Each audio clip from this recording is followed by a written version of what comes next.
indígenas.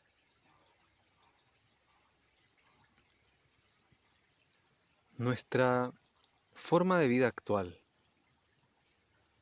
con sus sorprendentes logros tecnológicos y sus ciudades plagadas de luces artificiales de colores y saturadas de ruido y mensajes subliminales y directos para comprar todo tipo de cosas, no es más que el desarrollo de una línea de pensamiento sobre el cómo tienen que ser las cosas en particular, pero existen infinitas formas de plantear la realidad, y eso es válido tanto para cada individuo como para una colectividad.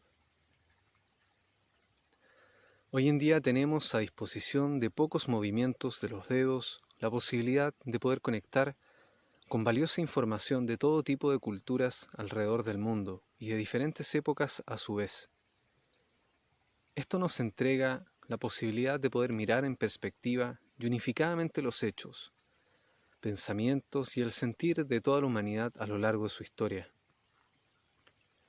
Estas herramientas actuales han traído al presente conocimientos ancestrales, indígenas, al alcance de la mano para cualquier persona interesada en esto, lo que ha permitido además hacer una reescritura de la historia, ahora no desde una visión únicamente antropocéntrica y europea de los acontecimientos, y abandonar paulatinamente la visión lineal de la historia que nos habían contado, desde una visión totalmente europeizada, masculina y violenta.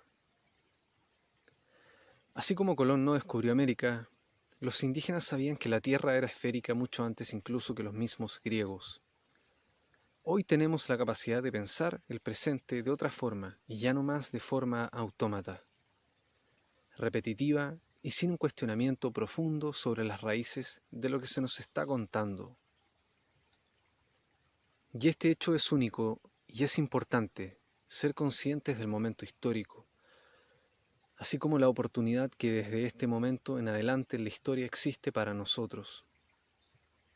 La posibilidad de reescribirla desde una perspectiva unificada, ya aprendiendo de los errores del pasado, pudiendo ahora observarlos con un prisma de acontecimientos y saberes que van desde nuestros ancestros hasta el momento presente.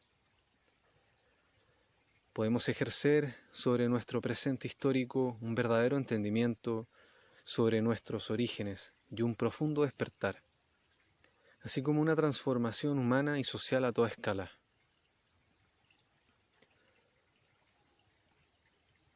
Tenemos la oportunidad, las herramientas y los saberes internos, sociales y tecnológicos para hacer desaparecer de nuestra línea histórica como humanidad todo el sufrimiento que el mismo ser humano ha generado.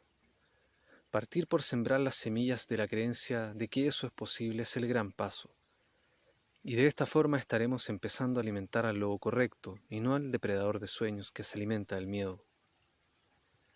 No han pasado más de 30 años para que las ciudades se hayan expandido tan fuertemente y de manera tan agresiva en el entorno como ha sucedido en las grandes capitales del mundo.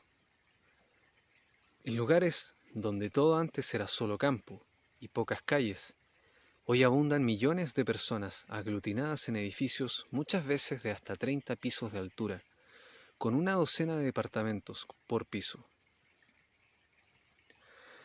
Con repetidas ocasiones y en un punto como tendencia, aglutinando a más de un tipo de estos edificios uno cerca del otro, llegando a tener una aproximación de más de 3.000 personas incluso viviendo en menos de la mitad de una cuadra, con abastecimientos, supermercados, cada 15 minutos de distancia entre uno y otro. Supermercados que todos los días son repuestos de mercadería y en donde da igual el día del mes en el que alguien va a comprar al supermercado, ya que siempre hay mercadería y nadie duda además que no encontrará lo que va a comprar en él. Extraño sería que los alimentos y productos que se compran no sean repuestos.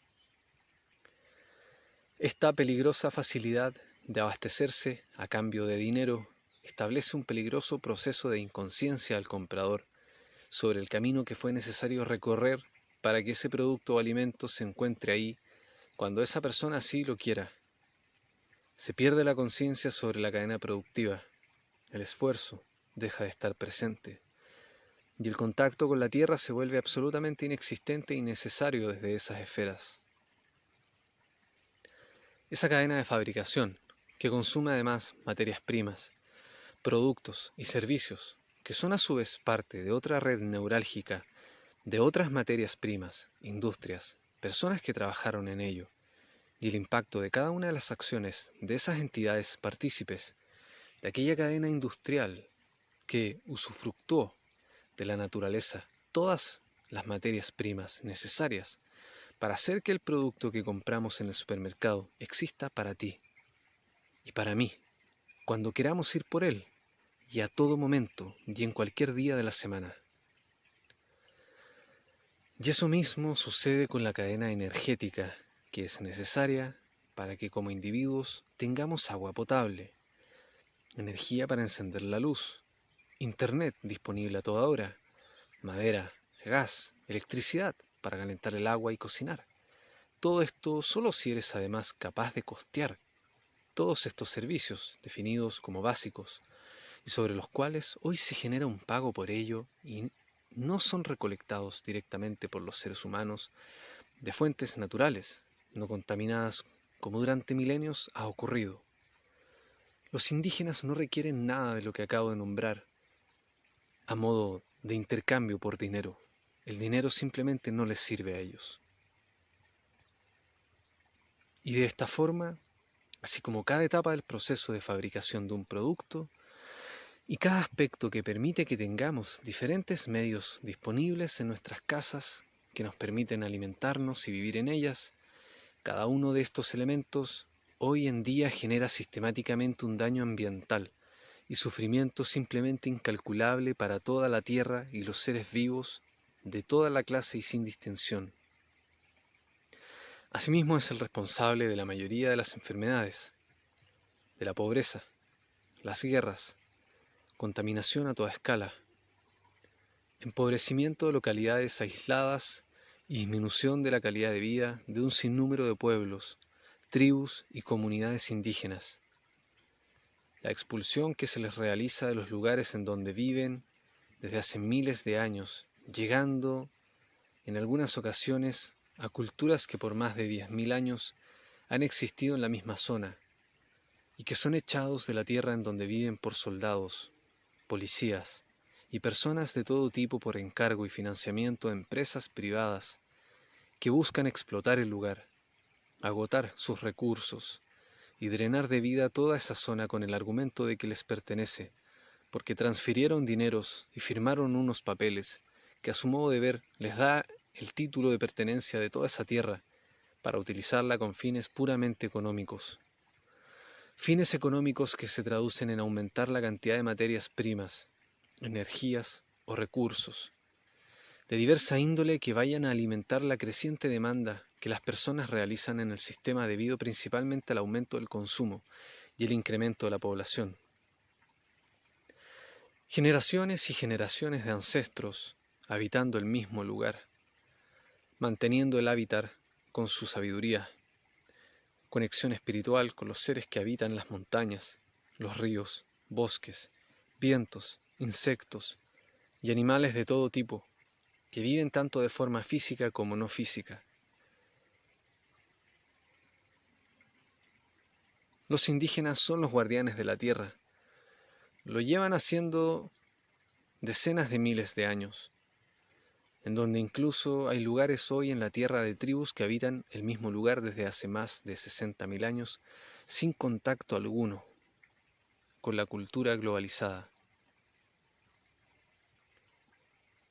Tal es el caso de la tribu de los sentinelses, que habitan en una isla cerca de India, en donde luego de protestas de organizaciones a cargo como la organización Survival y personas locales, los contactos realizados por extranjeros y el gobierno indio con la tribu se concluyeron oficialmente debido a que si la tribu continúa siendo contactada abiertamente por la civilización, su extinción como tribu sería inminente.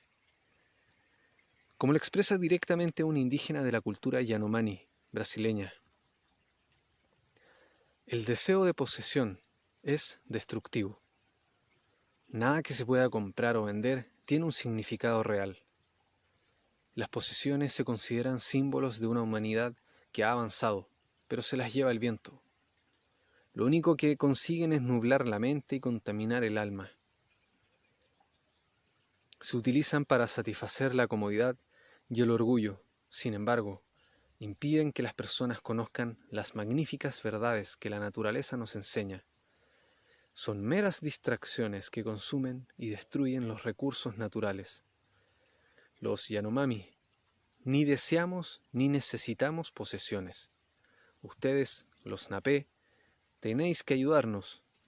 Estamos tratando de salvar nuestra selva tropical por el bien de todos. He salido al mundo para explicar esto. Y si nos unimos en nuestra lucha, si nos convertimos en uno, nuestra fuerza ayudará al planeta. Estas son mis palabras. Davi, Copenagua, Yanomami, Brasil. La mayoría de los pueblos indígenas conocen en profundidad sus tierras ancestrales, sus ciclos, comportamientos a lo largo del tiempo, vegetación y animales de todo tipo. Muchas veces las plantas reciben nombres que cambian con el tiempo, debido a su comportamiento y el sonido que emiten. El pueblo Khanty, que se dedica al pastoreo de renos, conoce el musgo, el liquén y el alerce de la taiga siberiana, del mismo modo que el pueblo Daní conoce el afloramiento de piedras calizas de las tierras altas de Papúa. Los Inú de Canadá están en sintonía con las planicies áridas y rocosas de su tierra natal, Nitassinan, del mismo modo que los Hopi lo están con las mesetas erosionadas por el viento de sus tierras en Arizona. Por lo general, los pueblos indígenas tienen una visión holística de la naturaleza y consideran al ser humano una parte integrante de la tierra y no algo ajeno a ella. Asimismo, para ellos la tierra no les pertenece, ni le pertenece al ser humano, sino que es el ser humano y todos los seres sintientes y vivientes quienes pertenecemos a ella, y no al revés, como el egoísmo económico nos ha hecho pensar. Para ellos la tierra es una entidad viva, fértil, consciente, que tiene un valor intrínseco y no meramente utilitario. No se trata de una materia pasiva e inanimada que deba ser explotada para la expansión comercial ni el progreso económico. Para los Macuchi de Guyana y Brasil, la naturaleza está impregnada de una energía poderosa denominada Estekatón, la fuerza de la vida. Respira, aunque no lo notéis. Afirma el Yanomami Davi Copenagua. Unirse al hombre blanco, afirma un arhuaco colombiano, significa perder todo lo que es nuestro. Reasentamiento es un término demasiado suave para describir el hecho de despojar a los individuos de sus tierras, hogares, mitos y recuerdos. En pocas palabras, de todo aquello que da sentido a sus vidas, para imponerles una cultura superior aparentemente cuando no lo es. Los pueblos indígenas reasentados son los más pobres de sus países, y el trauma que ello implica aniquila su autoestima. Primero nos convierten en indigentes, al arrebatarnos nuestra forma de vida, y luego dicen que no somos nada porque somos indigentes. Jumanda, Bosquimano, Ghana. Tras el descubrimiento de diamantes en la reserva de caza del Kalahari Central, en Botsuana, en la década de 1980, el gobierno expuso a los indígenas bosquimanos y los obligó a vivir en campamentos que ellos mismos llamaron lugares de la muerte, en los que la depresión, el SIDA y el alcoholismo se encuentran muy extendidos. Si dijera un ministro, vete de tu tierra, afirma un bosquimano, pensaría que me he vuelto loco. Sin embargo, esto es lo que les ocurrió a los habitantes más antiguos del sur de África. El desempleo, la desintegración social, la depresión, las enfermedades crónicas, una esperanza de vida menor, la mortalidad infantil, las adicciones y el suicidio son algunas de las consecuencias de intentar integrar a los pueblos indígenas en las culturas dominantes. De los guaraníes brasileños que se han suicidado, el más joven tenía solo 9 años.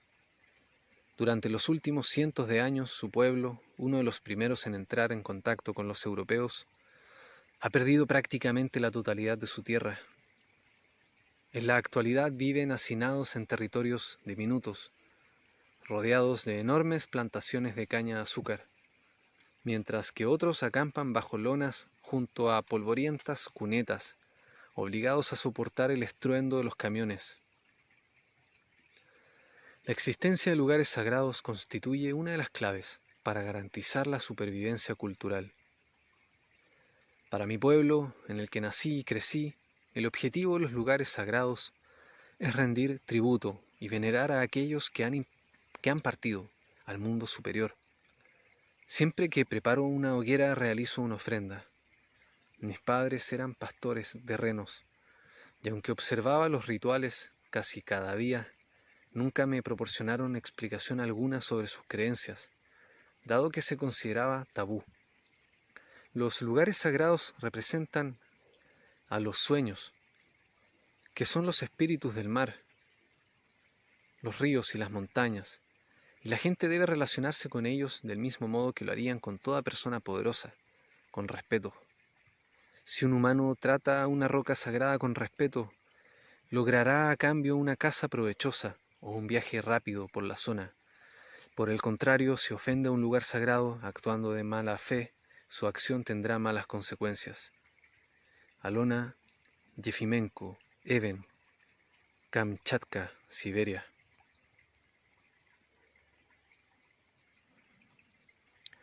Es imposible calcular lo que se está perdiendo. El conocimiento ecológico y botánico de los pueblos tradicionales, por citar un ejemplo, tiene una importancia obvia. Solo un porcentaje inferior al 1% de la flora mundial ha sido estudiado en profundidad por la ciencia, y gran parte de la fauna continúa siendo desconocida. Existen pueblos como los Haunó, moradores de los bosques de la isla de Mindoro, en Filipinas, que reconocen más de 450 animales y distinguen 1500 plantas, 400 más que las reconocidas por los botánicos occidentales, que trabajan en los mismos bosques. En sus huertos crecen 430 tipos de cultígenos diferentes. En su hábitat natural cosechan 1000 especies distintas y diferentes que proveen de una multiheterogeneidad de especies y diferentes tipos de medicinas. Y la precisión con la que observan su entorno es como mínimo más exacta, sabia, compasiva, que la que el humano occidental ha podido inferir con su contacto únicamente racional, empirista y cejado de la realidad con la que observa su entorno.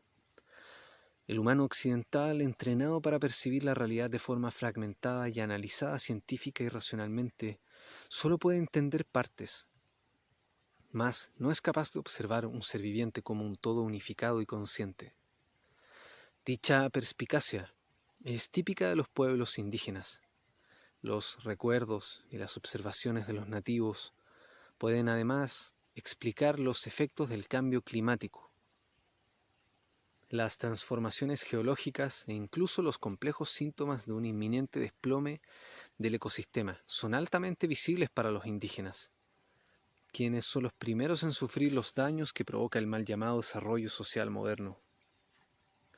Así tenemos el caso del pueblo Yanomami. Siempre ha estado en paz en su propia tierra, habitando sin conflicto alguno. Siempre ha vivido en paz con la selva y la comparten de forma amorosa con otras criaturas desde siempre. Los Yanomami conocen su tierra de la misma forma que nuestros hermanos. Los Inuit conocen la Naquisa del Ártico, los Dongria, Kont, las montañas de Orissa, o los indígenas Koji, los picos nevados de Colombia. Conocen las corrientes y los rápidos, las rutas de los zainos, las llamadas del tapir y el canto del tucán. Conocen las estaciones de los durazneros, las costumbres de los osos perezosos, de los monos y de todos los animales que habitan en las copas de los árboles. Conocen todo esto del modo que nuestros hermanos Penana de Sarawak conocen la migración de los jabalíes y los bosquimanos, de Botsuana, las huellas de los antílopes. Así viven hoy. Sus ancestros les enseñaron a todos ellos a comprender la tierra. Los animales ya han utilizado este saber con cautela, pues de él depende su completa existencia. Sin embargo, se han cometido y todavía se cometen numerosas injusticias con los pueblos indígenas de todo el mundo desde hace más de 500 años. Se los expulsa de sus tierras para que gobiernos y corporaciones puedan talar árboles y construir carreteras y desarrollar proyectos mineros que desentierran oro y diamantes y otras riquezas de la tierra, que de nada sirven a la esencia de cada ser. La tierra Yanomami sufrió la invasión de los mineros ante la imposibilidad del gobierno y la sociedad brasileña. Una quinta parte de nuestra población falleció a causa de enfermedades, hasta entonces desconocidas para ellos, y que sus chamanes fueron incapaces de sanar. Los buscadores de oro continúan trabajando de forma ilegal en su territorio, contagiando la malaria y contaminando los ríos y los bosques con mercurio. Se les llama subdesarrollados, porque no tienen electricidad, porque no ocupan dinero y porque no viven en edificios de hormigón ni utilizan tecnología. Se les considera inferiores o estúpidos porque no saben leer el idioma de sus libros y se les llama pobres o primitivos por tener pocas posesiones o ropa, o porque no tienen vehículos, televisores o cuentas corrientes en los bancos. Las historias de sus ancestros sobre el origen de la humanidad y la sabiduría de sus espíritus chamánicos se consideran inútiles por el paradigma actual. Sin embargo, no son pobres, no son estúpidos, no son primitivos. Son tan humanos como nuestros hermanos que habitan en las ciudades. Aprenden de los libros, trabajan en oficinas y visten ropas caras que provienen de otros lugares del mundo. Ellos cosechan su propio alimento, talan los árboles en justa medida, no cazan más allá de la cuenta y tienen más lenguaje del que podríamos imaginar, siendo diferente en su sentido de entender ese lenguaje al reconocer cada planta, cada canto de cada pájaro en cada estación del año, en cada momento del día, las raíces. No sacan nada de la tierra sin antes devolverlo y pedirlo, y las ofrendas para ellos son parte importante, así como lo que consumen y comen de la tierra. ¿Cómo se les puede seguir considerando culturalmente atrasados respecto a la cultura globalizada, cuando ellos saben proteger los bosques y respetan toda forma de vida diferente a la de ellos y conviven en armonía en el mismo lugar con otras especies durante milenios y decenas de milenios? ¿Cómo se les puede seguir considerando primitivos cuando ellos saben vivir en comunidades respetuosas entre sí, lo que los hace más fuertes y les ha permitido vivir miles de años, e incluso en algunas tribus como los bosquimanos en África, quienes poseen una antigüedad de 100.000 años de cultura ininterrumpida y transmitida de generación en generación de forma intacta y con pleno respeto al lugar donde habitan? ¿Cómo podemos seguir llamando a la cultura globalizada, de mercado y tecnologizada, moderna y avanzada, cuando no tiene más de 600 años y ya rompió el ecosistema armónico de toda la Tierra, generando pobreza mental, económica, física y espiritual en todo el mundo? Además de enfermedades, estrés, contaminación y la peor calidad de alimentación que la humanidad ha conocido a lo largo de toda su historia. El deseo de posesión es destructivo. Nada que se pueda comprar o vender tiene un significado real, como nos decía David Copenhague, Yanomami. Las posesiones se consideran símbolos de una humanidad que ha avanzado, pero se las lleva el viento. Lo único que consiguen es nublar la mente y contaminar el alma. Se utilizan para facilitar y satisfacer la comodidad y el orgullo, y sin embargo impiden que las personas conozcan las magníficas verdades de la naturaleza. El mundo tiene que escuchar el llanto de la tierra, nos está pidiendo ayuda. Roy Sesana, bosquimano Gana de Botsuana, dice: me llamo Roy Sesana.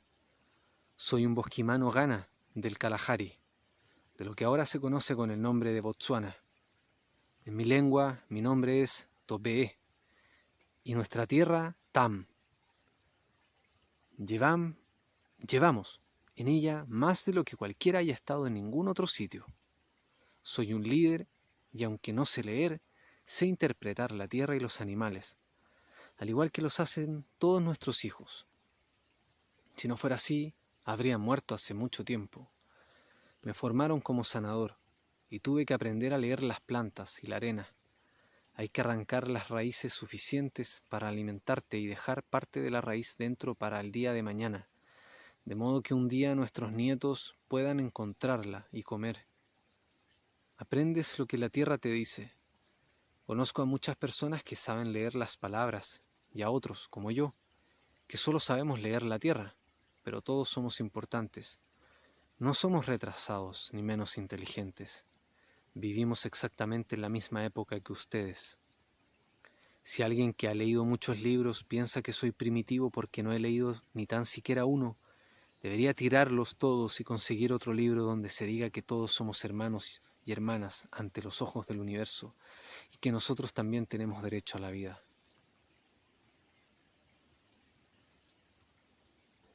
Ninguna forma de desarrollo y progreso tecnológico puede ignorar la sabiduría tribal, sus recuerdos. Conocimiento y sabiduría son más valiosos que toda la información junta de todos los ordenadores del mundo. Se buscan respuestas sobre las interrogantes de cómo poder generar equidad, equilibrio y armonía en nuestras sociedades. Sin embargo, no se mira a quienes verdaderamente conviven con estas respuestas desde hace milenios y a quienes son en esencia nuestros verdaderos ancestros y contemporáneos que viven el conocimiento. En otro lugar en Canadá, en la tierra natal de los Mi'kmaq, los árboles reciben sus nombres en función del sonido que producen los vientos al pasar por sus ramas en el otoño. Una hora después de la puesta de sol durante las semanas en las que el viento siempre llega en una determinada dirección. Con el paso del tiempo los nombres cambian, a medida que lo hace el sonido producido por el árbol al crecer o pudrirse, adoptando formas diferentes. Esto no es único de la tribu de los Mi'kmaq. En India, hace milenios, los yogis se conectaban con la naturaleza a través de meditación profunda para sentir los sonidos que emitían las plantas y los animales, y de acuerdo a esos sonidos, ellos verbalizaban sus nombres naturales y originales, acorde al sonido que producían. Hoy, con estudios científicos, la cultura moderna posee la información suficiente para unir todos los puzzles del mundo físico y no físico para comprender la realidad del mundo y el universo en una magnitud nunca antes experimentada, y a través de la compasión y la conexión con la Tierra, lograr un equilibrio universal de todas las especies y organismos. Las plantas emiten frecuencias, al igual que toda cosa viviente y existente en el universo. Cada cosa en la existencia posee su propia música vibracional, determinada por la frecuencia a la cual este elemento las emite. Son las longitudes de sus ondas, así como su vibración, que emiten, lo que determina su frecuencia, y su música, que ésta se encuentra emitiendo. Es de ahí que la forma en cómo se les llama a los árboles para los Mi'kmaq se convierta con el paso de los años en un indicador de su equilibrio ecológico y que pueda tenerse en cuenta para medir la tendencia medioambiental. Un grupo de árboles hace un siglo tenía un nombre y hoy tiene otro. Una transformación que permite a los ecologistas, por ejemplo, medir el impacto de la lluvia ácida sobre los bosques de maderas nobles. Algunos botánicos modernos afirman que existen alrededor de 40.000 plantas medicinales con propiedades curativas para dolencias del cuerpo, la mente y las emociones humanas. Para los indígenas este conocimiento es milenario y supera con creces el número de plantas datadas por botánicos actuales. Asimismo, para alquimistas de la antigüedad, como en su época lo fue para Celso, todas las plantas son en sí mismas medicinas, ya que él afirmaba que la naturaleza es medicina y que la medicina es la naturaleza.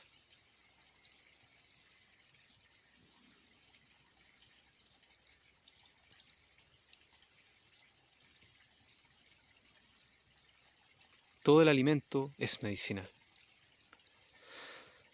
Paracelso es considerado el padre de la medicina moderna hasta el día de hoy, junto con Arquímedes. Para muchos biógrafos de Paracelso, él es considerado un alquimista de alto grado. Afirman todos unánimemente que poseía un poder escrutador que les permitía penetrar el espíritu mismo de las cosas de la naturaleza. Él nos dice, la medicina se funda sobre la naturaleza. La naturaleza es la medicina, y solamente en aquella deben buscarla los hombres. La naturaleza es el maestro del médico, ya que ella es más antigua que él mismo, y ella existe dentro y fuera del hombre. Asimismo escribe, ningún médico puede decir que una enfermedad es incurable. Al decirlo, reniega de Dios, reniega de la naturaleza, desprecia el gran arcano de la creación.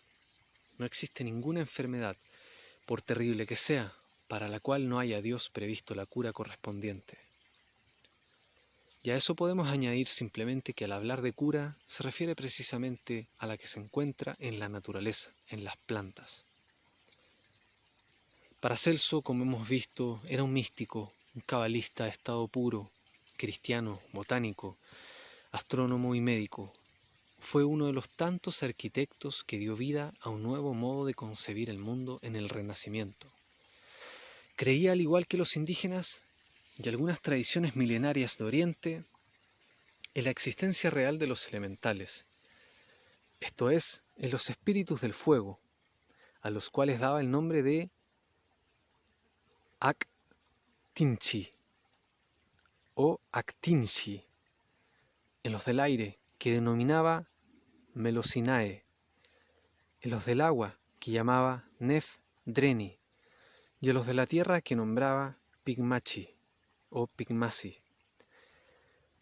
Afirmó igualmente la existencia del cuerpo astral del ser humano, así como en el de las plantas, al que dio el nombre de Lefas, y al del humano Eventrum.